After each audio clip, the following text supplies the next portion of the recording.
And so today we've got the fortune of having Brian Elam come share some updates on COVID and also to do some background on himself since we didn't get to do that earlier. So Brian, good to have you here today.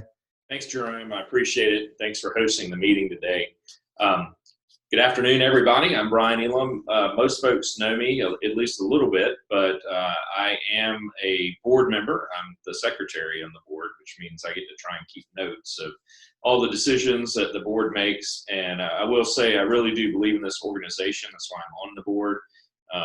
The group of people that are leading Triad REIA are very interested in making sure that investors remain connected to each other and also operate in ways that are both ethical and profitable. So you should be very thankful for the board leadership that you have. They're really trying to look out for you guys, especially in these difficult times. In addition to that, I do run a business, Innovative Closing Solutions. I'm the managing attorney of that business, and we handle real estate transactions, and we focus primarily on real estate investors. So we really try to stay up to date about legislation and other matters that are affecting real estate investors.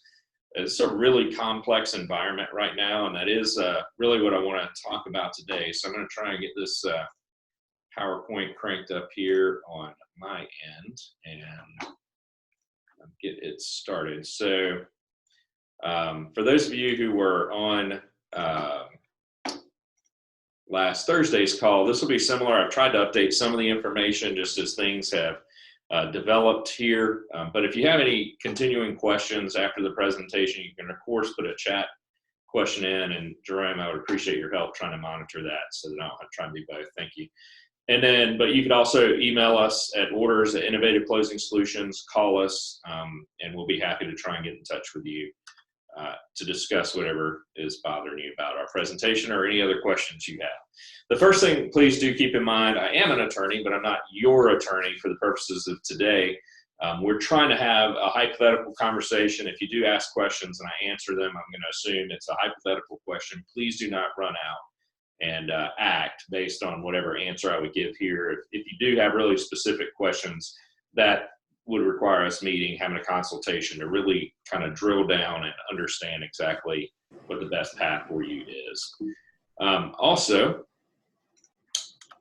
oops, not too far. I want to just talk for a second about some of your general best practices. And I'm a Southern Baptist, so I have to be alliterative. So that's why everything starts with a C. But I think just in general, these are good rules, but especially during this time when people are freaking out about this virus. I think you need to be communicative. You need to have a plan. And you need to communicate that with people that you interact with. In my opinion, you want to be as specific as possible. You want to communicate it in writing, and you want to give people an out or at least some options of how they could do things remotely. A lot of people have DocuSign or something like that where you could execute contracts remotely, that type of thing. As far as viewing homes, we'll toss Guilford County to the side for just a moment. But, if you were going to go view a home, if you could suggest to the homeowner that they not be there when you do that, if they're comfortable with that, just kind of minimize contact, those kind of things. Also, you just want to be considerate. You want to ask people that you're interacting with about their comfort level and also their health. If you're sick, stay at home and just, as I just mentioned, just minimize the number of people that are in a house at any one time. Really can kind of help cut down on the communication of this disease, this virus. And then finally, you want to be cautious. You want to think about your own safety. You want to update your house bag and make sure you have N95 masks, sanitizing wipes, hand sanitizer, those types of things. You want to wear a mask and use gloves. I heard of a local grocer that is actually requiring people to have a mask and wear it in order to enter the grocery store. I don't think you necessarily have to go that far, but I think you want to have these tools at your disposal. And we're in a highly technological society. As you just saw, even with our call here, sometimes there are glitches, there are problems. Be patient, but try and be as remote as possible. We got thrown behind this week on our work by a whole day because we've tried to carry as many of our staff as possible to remote. working from home, that type of thing. And the tornadoes that came through knocked out the internet at one of our remote employees for the whole day, and knocked out the power and the internet for another employee for the whole day. So, but just be patient and try and work with people. You want to be as cautious as possible. All right, so where are we now? I've updated this a little bit. There still is no federal stay-at-home order. As a matter of fact, we're beginning to hear a lot of rumbling about, well, what do we do? How do we lessen the stay-at-home orders that are in place? How do we get people back to work? What can we do? I think there's some wisdom in trying to get some people back to work for a lot of reasons, not just the economic reason, but also the health reasons. We do need to build up an immunity to this virus for future. So it's going to come back around in the fall, so we want people to have the antibodies before it comes back. Also, you've probably heard a lot about the Paycheck Protection Program loans. These are available to people even if you don't have W-2 employees. So that is something that a lot of folks don't understand, is even if you don't have traditional W-2 wages that are paid, let's say you're just a sole proprietor and you work, you don't get a W-2, you just take money out of the company when you need it, you may be eligible for this PPL loan. And I would encourage you to investigate that. Most of these loans are going to turn into grants relatively quickly. There's some hoops you have to jump through and requirements that you have up front, but I think if you can show that you spent that loan money on payroll, rent, utilities, those types of things, you're going to have it 100% forgiven. So why would you not apply for it, even if you don't need it? And I would say if you don't need it, just make sure you hold that money in reserves in case it doesn't become a grant and you have to pay it back. Then you just use the loan money to pay it back. So to be aware of that, I do have a contact for you that I can put you in touch with who is helping with those loans, or if you already have a banking relationship with someone that manages your payroll or that holds your operating accounts, you can work with them to get that loan application submitted. It's taking a little while, and it's taking longer than it was anticipated to get those loans approved. So just don't wait till the last minute. Don't wait till you can't make payroll to apply. Go ahead and apply now. Also, there's some mortgage deferments under the CARES Act federally, and they're really specific. First of all, it's a forbearance, not a forgiveness. So you are going to have to pay those mortgage payments someday. There's a little confusion about exactly what is forborne, whether it's the late fees and interest and those kind of things, or if it's just the payment. So just kind of bear that in mind, but it only applies to unique loans, to federally backed loans, really is where your limitation is. So just, there's not a whole bunch of use there. There are almost every private lender right now has some type of mortgage deferment program in place, just like the utility companies and your insurance providers. So you may want to call your loan company too and just see what your options are. Now on the state level, Governor Cooper's been busy, and we'll talk about that. And honestly, it's not all bad, but there is a statewide stay-at-home order in place. So the default is you need to be staying at home. There are exceptions for many real estate-related workers, but you have to be careful about local county and city orders. So they vary. We have 100 counties in North Carolina, and there are about 100 different instances of these orders. So you really need to pay attention to what's going on in your county. The kind of counties that affect our investing area, Guilford, absolutely, and they're one of the strictest around. Wake, Meck, and Durham counties all have kind of restrictive orders. Just in April, Governor Cooper has issued 6 new executive orders relating to coronavirus. And just this year, he's issued 16 orders. So that is a lot of activity. What that should communicate to you is that this is a highly volatile and dynamic situation. It's changing really day to day and even within the day. So just be careful about staying up to date on kind of what the current rules are. And I would say if somebody says you're in violation of a rule, ask questions, don't get angry, because you might be. And I think if you ask questions and say you're trying to comply, you're less likely to get in legal trouble. But bear in mind, because all these orders say it's temporary, and people say, oh, this is only going to last a little while. I don't know if you remember Florence, the tropical storm hurricane that came through back in September of 2018. We were under a state of emergency for Florence, and that was just terminated in December of 2019. So for over a year, that state of emergency regarding Florence was in place. So I think we can expect something similar, if not longer, with regard to COVID-19. So it's going to be here to stay, at least for a little while. All right, so let's talk a little bit about your real estate work. There are exceptions in the state order. The number one exception, and that is still in place, that was recently modified, mainly with regard to grocery stores, but also some other retail environments, by an order that Governor Cooper signed on April the 9th, which I think was last Thursday, and went into effect at 5 p.m. Monday, yesterday. So there's some really new regulations there. We'll talk about those. But if your business meets the social distance guidelines, I do think this is the weakest exception out there. Well, I'll say this. I formerly thought it was the weakest exception out there until Governor Cooper's order on Thursday, which seems to indicate that if you maintain social distance guidelines, then you can operate your business. And that is provided that you aren't specifically closed down, like dining in for restaurants is still closed down. My expectation is kind of the next loosening that we'll see is social distancing for dine-in on restaurants. So they're going to have fewer people in the restaurant, that kind of thing. So the most recent revamp of that order is that a retail or other establishment, this social distance exception, if they have a place that people come to, so long as you meet at or less than 20% of your maximum occupancy for the fire code, then you're okay. You have to have certain shields and protective stuff in place. You have to mark where 6 feet apart is, so when people are lining up to get in or that kind of thing. So if you go to the grocery store this week, you're going to see these things in place.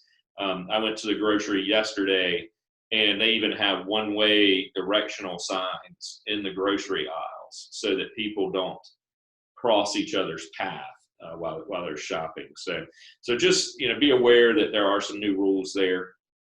Construction is almost completely permitted. I would say there's very limited times when construction is not going to be permitted under the governor's order right now. Also, trades, plumbing, electrical work, those types of things, they're all permitted as well. And then, of course, attorneys are permitted because we write those things. So we tend to make ourselves exempt from the requirements. So attorneys are exempt. And in most counties, realtors are exempt, and appraisers, home inspectors, they're all exempt from these requirements.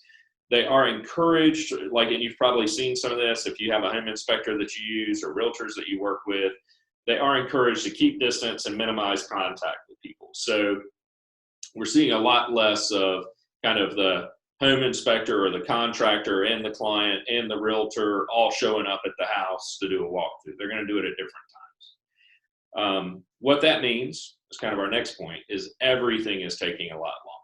Your contracts are taking longer both to negotiate and to get executed. The title searches to make sure people who are trying to sell you the house actually own it, that's taking longer. If we have to do anything unique on a title search, it's going to take a long time. I'll give you a for instance. We have a file we're working on. We've been trying to get the seller to open an estate really already for about a month, and they were a little slow in doing that. And then finally, we got them last week to bite the bullet and try and open the estate. And now the clerk's office won't see them until mid-July.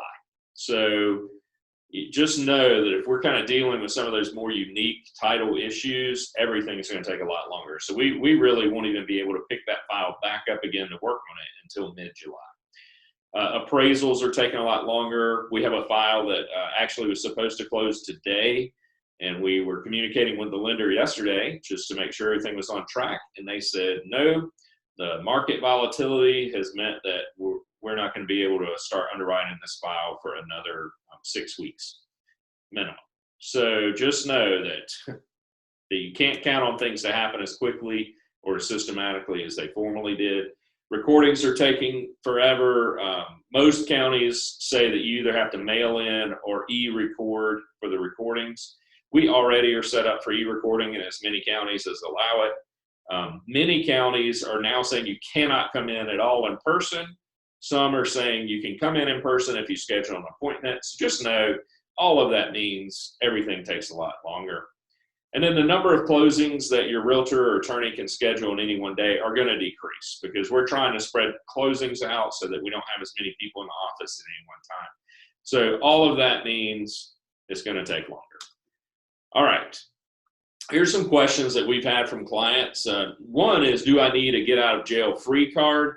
There's been some scuttlebutt about this digital immunity certificate. I don't know if you guys are paying attention to that. It's kind of entertaining and interesting for sure, but just keep your eyes on that, because if we go to something like that, not only does that, I read 1984 in middle school, so it's a little nerve-wracking to kind of see those things coming true, but there's going to be a lot of fervor around that. Right now, there's no written permit or documentation that you need to be outside of your home or entering into something that's considered essential business. So some of the exemptions are playing golf or going to a park if one is still open. So there are a lot of exemptions, and you don't need any kind of doctor's note or anything to be able to do that. Do you need to be using a COVID-19 addendum on your contract? I would say absolutely yes. And you're going to have to make a business decision on what you want to allow. Do you want to bind people to a contract even though we're in a very unstable time? You could do that with an addendum, and I think you do need an addendum that expresses what's going on and that everyone agrees they're not going to terminate the contract because they contracted COVID-19 or because they didn't want to let people in the house to get estimates for contract work. So you just need to be able to address that with any addendum that you have. Also, you could choose to allow people to be out of, hey, this COVID-19, we're just going to terminate the contract. We had one terminate last week because of that. The buyer just got nervous. We represented the seller in this case, and they actually agreed to terminate the contract, and the seller agreed to just keep the earnest money in exchange for letting the buyer go. So you could address that in your addendum. And then finally, how can you or should you market your business and your properties right now? One, I think now is absolutely the time you should be marketing. And you need to be marketing with an eye towards this. I think downturning economies, a lot of companies cut their marketing expenditures, and I don't think that's the right decision. So I would say absolutely market your business. Do that digitally. You can still do direct mail. The Postal Service is still delivering mail. So you want to leverage that as much as you can. I think direct mail is going to be more popular right now because people are being inundated with social media and COVID-19 and everything. So I think I would suggest ramping up your direct mail right now. As it pertains to marketing your properties, just be careful. I think you can absolutely use digital platforms. If you're not aware, we have a professional website that we can help you with through the REIA, that you can put your properties on there, and it goes out not only to our full email list to let people know you have a property for sale, but it also goes out to a lot of other digital platforms automatically. So you may want to look into that. That's a really effective way to leverage digital marketing for a very minimal price.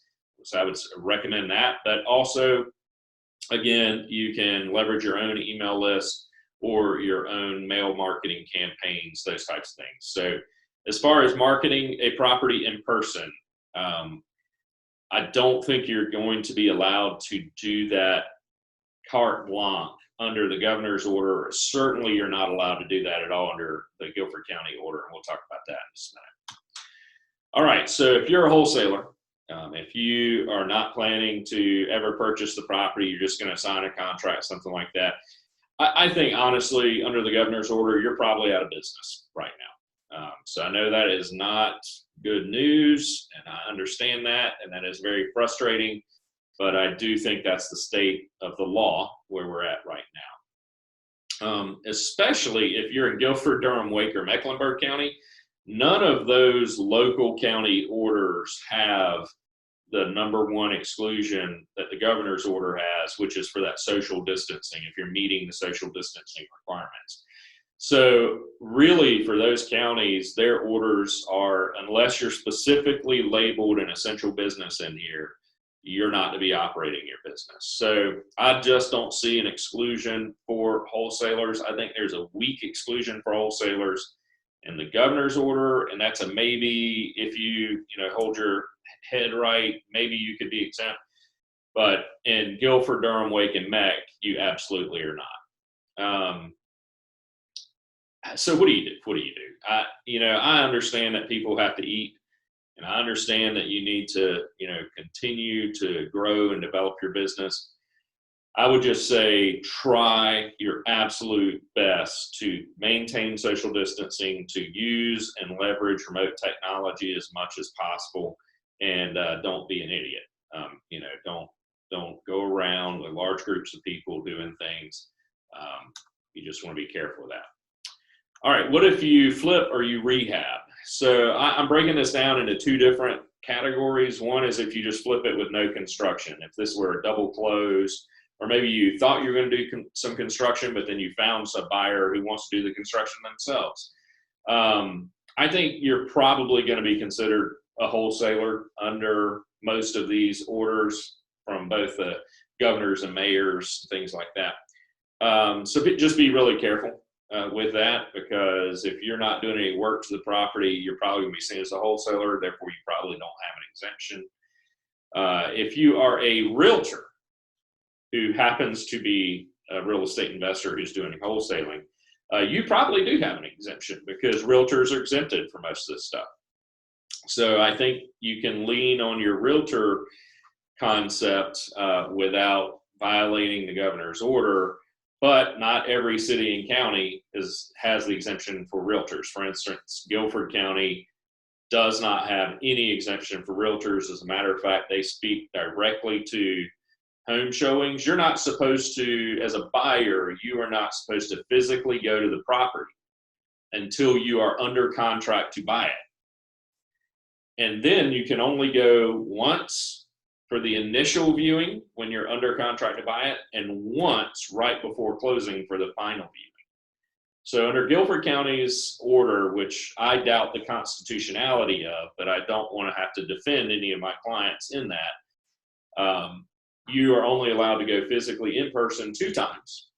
And it limits the number of people who can be there. It also mandates that only the occupant of the home can make the video for you to look at, take pictures, make video, any of that, for you to look at it from a remote perspective.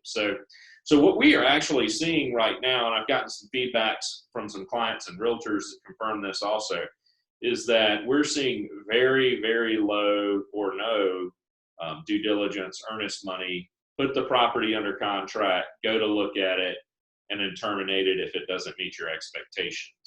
So again, talk about inefficient and slowing things down. And, I think it doesn't really achieve what the mayor is after. Now, for rehabbers, I think you've got lots of exceptions. There's #1, if you keep your social distancing stuff in place, and you should limit the number of subcontractors in a property together, limit the people who are there at any one time. Also, you've got the basic construction exemption and the trades exemption. So I think there are a lot of exemptions that allow you as a rehabber to get your property rehabbed and looked at. And on Thursday I spoke, and I had misunderstood. I had a client who I thought had said in Mecklenburg County some people were being reported for doing construction on vacant houses. That actually was in California, not in Mecklenburg County, so North Carolina. So we haven't seen that yet, or at least I haven't heard of it yet. But I know people in Guilford County have been reported for playing basketball in their backyard. So I expect it'll happen soon, that as we go more and more full commie and panic on this thing, that neighbors are going to start reporting neighbors for doing activities that are perfectly okay, but you're going to have to be able to explain yourself, and that can be a challenge. Let's see, we just got a couple of. All right, so landlords. My first question is, are you getting paid? I would love to hear from people who do own rental properties, kind of what their payment percentages are and what they're seeing with that.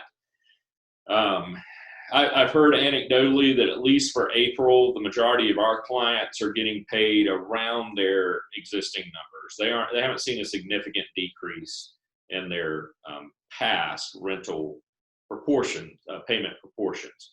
My expectation has always been that May is going to be the problem, not April, that it is going to be May. Now, you'll notice this little graphic here. We're going to talk a lot about this rent strike, as we should. I want you to be prepared as a landlord. So a lot of government officials, I think, irresponsibly and ignorantly are promoting kind of this rent holiday. Tenants, you don't have to pay your rent. And that's not entirely true. That's why I think it's irresponsible, because even under the CARES Act, the rent will need to be paid at some point. It's really a moratorium on evictions, although the landlord is not allowed to charge late fees or other fees if the tenant does not pay. You'll see that the dates here don't line up. So under the CARES Act, the only property that's covered is if the property is mortgaged with a federally backed loan, or if the landlord receives rent payments from a federal subsidy, Section 8, Indian Affairs, those kind of things. If you get those kind of rent payments, then you're a covered property. So what you're immediately going to realize is that the majority of rental properties in the U.S. do not fall under that category. So most tenants are not protected by the CARES Act, but a lot of government officials are pretending every tenant is. So just be aware of that. You're going to have these conversations with tenants. There's a moratorium on evictions under the federal act from March the 27th till June the 27th. I don't know if that's going to get extended, but that's what it is right now. Then the landlord, after June the 27th, can only evict the tenant upon 30 days notice. So that really means that even though the moratorium is lifted June the 27th, you're not going to be able to go to court for eviction until July the 27th at the earliest. So be careful, is all I got to say. I think any action in violation of the CARES Act is going to be swiftly dealt with and harshly by the federal government. Now, you've heard, and we talked about originally, the mortgage forbearance, but those dates are not as favorable. That's only from March the 18th to May the 18th.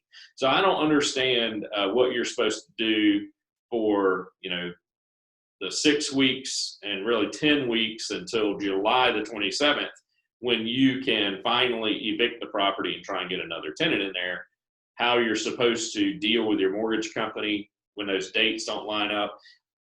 I would expect there's probably going to be a technical correction at some point to that, because there are too many landlords in federal Congress. So we're probably going to see a technical correction there. But right now, that's what it says. Now, we talked about Governor Cooper's orders about staying in place. He issued, that was 121, was his original stay in place order. His executive order 124 is what forestalled evictions in North Carolina until April the 17th. Well, that date is almost here, but already the Chief Justice of the North Carolina Supreme Court has closed the court for all intents and purposes until June the 1st. So I called the Forsyth County clerk and just asked them what this was going to look like, because what I was hoping is that our clients would be able to go ahead and file for eviction, and we would just get scheduled for a hearing after June the 1st. And they said no. They are not accepting any eviction filings until June the 2nd.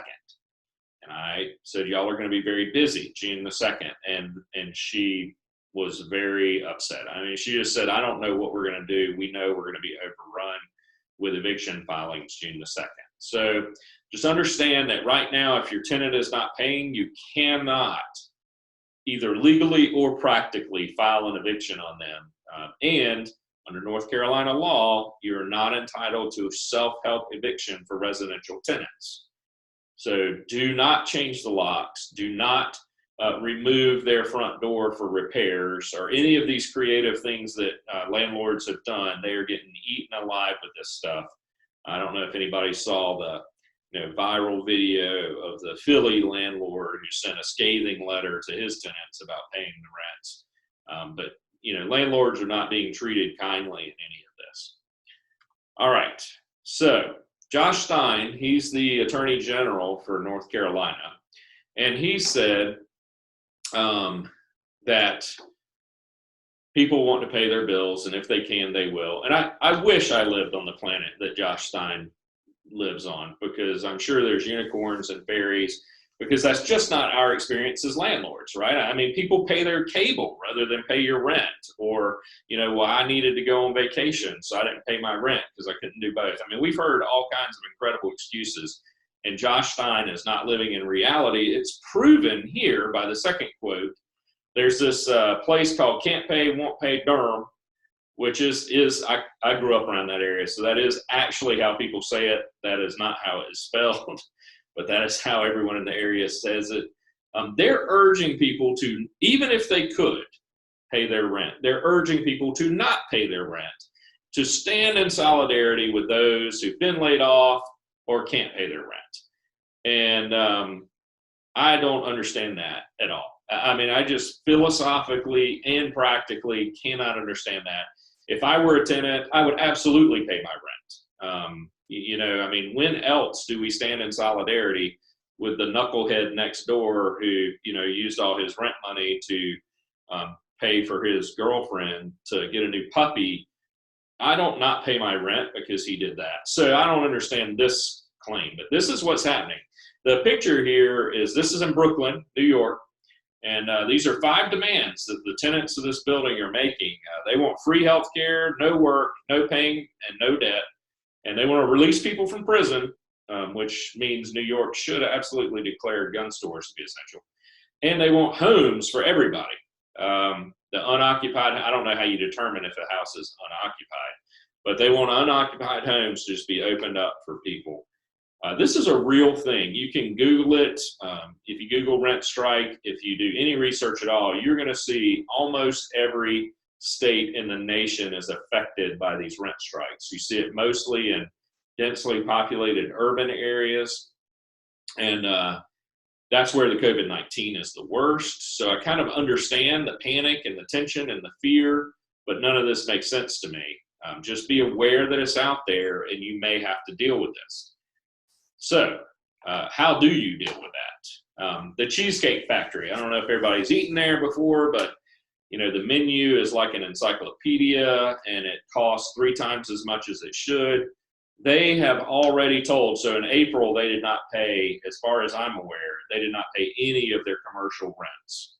And they told their landlords they would not be paying their rents because the government had shut them down. And I think I understand the legal argument they're trying to set up. I don't think they're going to be successful with that argument, but this is a big deal. I mean, they're usually an anchor tenant in a lot of places, and they pay a lot of rent to commercial landlords. This can be problematic. So what do you do? I think, first of all, you want to communicate with your tenants. You want to do it in writing. You want to sound compassionate. Even if you're not compassionate, get somebody who is compassionate to read over it and help you write it, because you want to come across like you care, and in my opinion, you want to care. This is something that is outside of your tenant's control.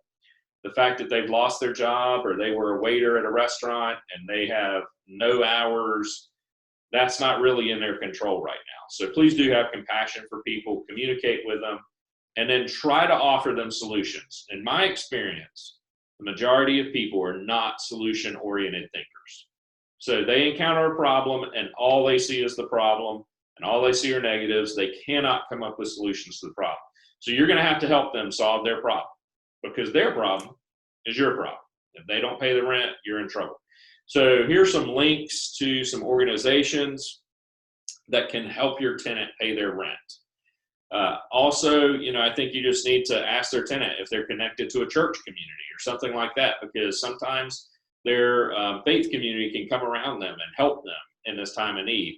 But these are public organizations, governmental, some private charities, but these are organizations that are specifically tailored to trying to help tenants pay their rent when they cannot. As you might imagine, they are overwhelmed right now. So if your tenant's not paying, you want to get them connected to one of these services as quickly as possible.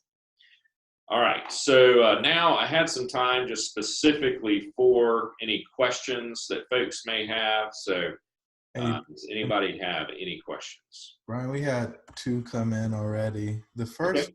and I don't know if it's specific enough to actually answer, but it's what are my liabilities with residents in multifamily communities?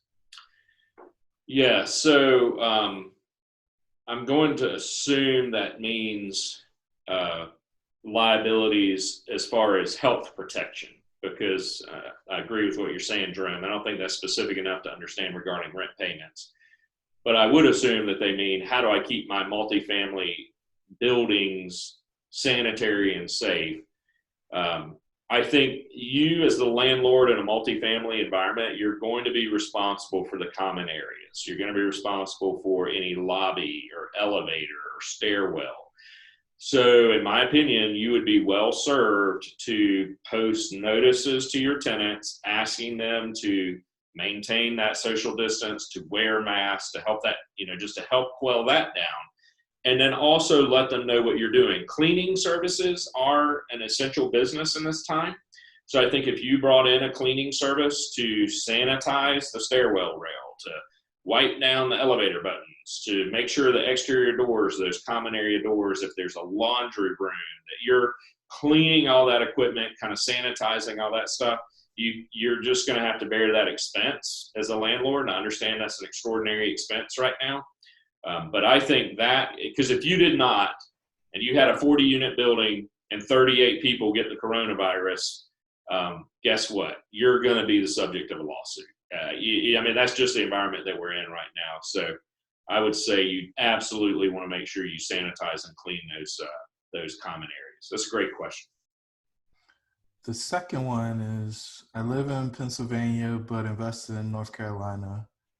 I have properties down there that need to be tended to. Are there any restrictions related to the virus that creates problems for out of towners? Yes, so I will speak specifically with regard to North Carolina. So, North Carolina's order from the governor specifically says that if you need to travel outside of North Carolina in order to operate an essential business, you may do so. I know Pennsylvania has been one of the stricter, not as strict as New York, but in Philly over the weekend, the cops dragged some dude off a public bus because he was not wearing a mask, which is mandated on public transportation in Philly. So I would suggest absolutely check into what Philly is saying right now, but you would be allowed, if you're allowed to leave from Pennsylvania, you would be allowed to arrive in North Carolina to tend to your essential business. That is allowed under the governor's current order. That's all we got in the chat. So, All right. We also, we've had some questions from realtors as well as, especially with regard to Guilford, Mack, Wake, and Durham and the limitations, because realtors are not even supposed to go and make the video of a property. So if I'm a realtor and I'm listing a property, I'm not supposed to go there. The current occupant of the property is supposed to make the video for me to upload. There's all these problems. What if the realtor knew that the seller and a potential buyer were meeting independently of the realtors?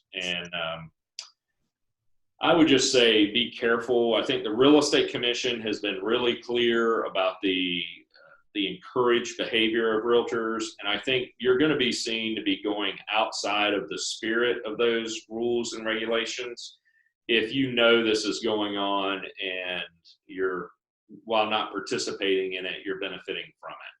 So I would have some concerns about the seller doing that. Also, I think if the seller, let's say the seller did that and the realtor knew about it, the buyer had coronavirus and the seller gets sick and dies, I think the realtor is going to find themselves in the middle of a lawsuit from the seller's estate, because the regulations are clear that this is not supposed to be happening. The realtor was in the best position to know and understand that and should have advised the seller not to do it, not kind of look the other way when they knew it was happening. So I would just say, as a realtor, you're going to be held to a higher standard, just like lawyers and bankers and insurance people are going to be held to a higher standard. So be careful with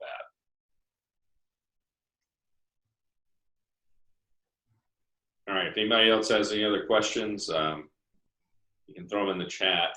Otherwise, I do have some links on the PowerPoint. The PowerPoint will be available to everyone who's attended so that you can just click these hot links. There are various things. I do want to point out one in particular, though, and that is this North Carolina Department of Health and Human Services. This every day at 11 a.m. they update this this website, and it shows you exactly the number of confirmed cases in North Carolina and the number of deaths. I think there's some issues with the data behind all of this, but it does help you to put it in perspective as to what's going on. Thankfully, North Carolina is not high up among the states in the United States for either cases or deaths. I think part of that is we have a premier healthcare system in North Carolina. We have so many teaching hospitals and so many great medical institutions.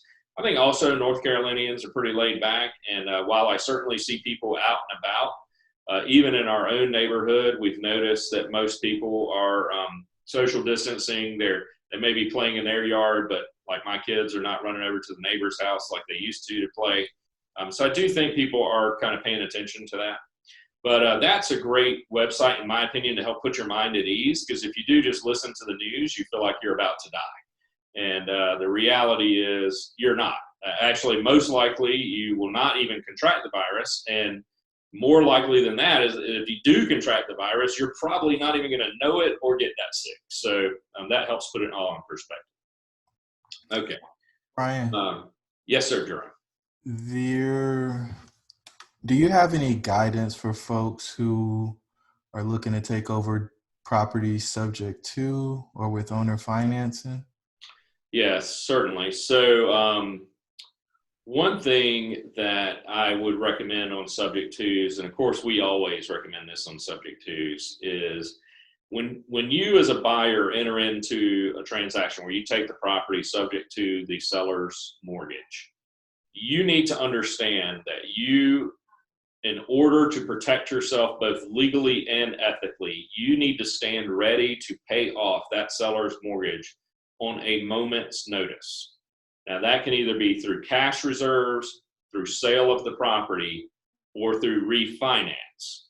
So those are three great exit strategies for a subject to. But if you are leveraged, so if the seller's mortgage exceeds 70% of the value of the property, you're in trouble.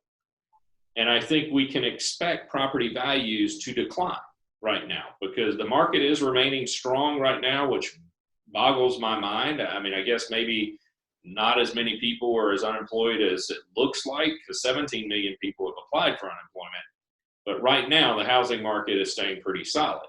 But if values decline and the loan gets called due, then you have a real problem. So I would be extra careful. I would be extra vigilant to stick to that 30% equity ratio. And I would try and anticipate the market declining when I'm figuring out those numbers. Now, as far as owner finance, if you're selling under owner finance, your only recourse in North Carolina is to retake the property. You cannot get any kind of deficiency payments or money damages from the borrower. If you're borrowing, great, because if the market tanks or if the property doesn't work out, moral issues aside, legally, you can just walk away from the property. You could literally give the keys back to the seller and walk away, and there's nothing there. I think we are, I saw Scott's question and his last question of attorney general issues. I think we're absolutely going to see both federal and state action with these types of arrangements, because before the EDL loans even were really promulgated or the regulations were out there, that's the loan through the Small Business Association that you can get. The William Barr, who's the federal attorney general, talked to all the states, all the governors, all the bankers, and said, we are actively pursuing fraud in this area. So if we see fraudulent loans, we're coming after you. I think Josh Stein has that same opinion. He does not like subject to transactions. And I think if he feels like someone is taking advantage of folks, he is actively going to pursue that. And then Carrie, I see you said that the governor just extended the stay-at-home order until May 7th. So I'll look into that, but that does not surprise me in any way. But I will say, I don't think that Americans or North Carolinians in particular are going to put up with this much longer. And I certainly don't want to see any kind of civil unrest, but, on the news in Germany over the weekend, there was basically a riot. People were throwing rocks and stones, and because they don't have gun ownership like we do in Germany, at police cars, and because they're tired of it. And so I think at some point, just the human nature is people are going to get tired of these stay-at-home orders, and they're going to go to work. I mean, if the government is telling Bob that he just has to starve and lose his house and his car and all those things, or Bob says, screw that, I'm going to work and I'm going to feed my family and provide for them, I think we can expect Bob to go to work. And so far, everyone has been playing along with this and obeying. But I think as the data continues to come out and, 10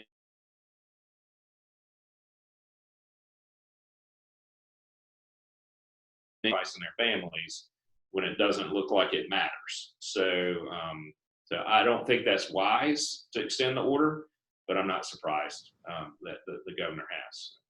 Hey, Brian, on the seller financing, what more so the subject to, I see a lot of folks who don't have much transactional history trying to do those deals. And I think that they're really complicated instruments. And so, I mean, do you have any words of wisdom for folks that are, I guess have little or no money? I know you already mentioned you got to be willing to pay that at a moment's notice, but right. Folks that are trying to get in deals, I mean, without much capital out of their own pocket, is there a better way to do it than just trying to do the subject to? Because, I mean, I just see people getting in trouble in so many different ways, especially if they don't use the right attorney. Yeah, I think you're exactly right, Jerome. And what concerns me more is lack of experience than lack of capital. Because with enough experience, you can get the access to capital. You can find a solution to that problem. But the lack of experience is going to mean that you get into the deal all wrong to begin with. Either, as Jerome was saying, if you don't use the right attorney, you don't have good paperwork. If you don't use the right market analysis and pro forma strategy, you're not going to be able to refinance or sell or basically do anything, because the equity is not there for you to work with. So, Jerome, I think you bring up a really salient point. Our office considers subject to transactions to be highly complicated, advanced investor strategies. And we do not, if you've never done a deal or you definitely have never done a subject to deal, we don't like to work with you without some type of mentor or money partner involved, because you're setting yourself up for disaster. I'm not trying to prevent people from being successful. I'm actually trying to protect people from being in jail, because there's so much to understand about these subject twos. And we had one recently, this was a couple of months ago, where the seller just got upset by the deal afterwards and kept calling her lender saying, I sold that house, don't accept any mortgage payments because they're not coming from me. And so the lender kept sending mortgage payments back to my client, and obviously began the due on sale because they'd been told the house had been sold. So, if you have no money and that happens, then you're in trouble. Or if the seller, decides I'm going to go buy a new car, and their wife is already sitting out in the parking lot of the dealership, pretending to drive, and he's in there trying to understand why he can't qualify for the automobile financing because he has this mortgage on his credit when he sold the house. So you're right, Jerome. If you're not experienced and you don't have access to capital, I would absolutely advise against entering into a subject to transaction right now. So, and then it sounds like that Terry actually talked about some of these subject to issues last night with the Triad North meetup. So if you missed that, it sounds like you missed a more in-depth discussion of it. Sorry that I missed it, but that it is a topic that needs to be discussed. So, Brian, we're at 1:30. I don't know if you have any closing thoughts for the group, but great presentation, man. Thank you. No, I think that's actually the end of my slideshow. I really appreciate being given the opportunity to present on this. There are so many questions. It's an ever-developing issue. So if you do have specific questions, you're already an existing client, please just call or email our office. And we've been handling a lot of those kind of inquiries, the what do we do now things. So we'd be happy to continue to do that. Awesome. Well, guys, this wraps up our Lunch and Learn today. Thank you for joining us. Again, we've got the meeting going Thursday evening if you guys are interested in learning a little bit more about multifamily. And if not, we'll talk to you the first Tuesday at lunchtime. Talk to you guys soon. Thanks, Jerome.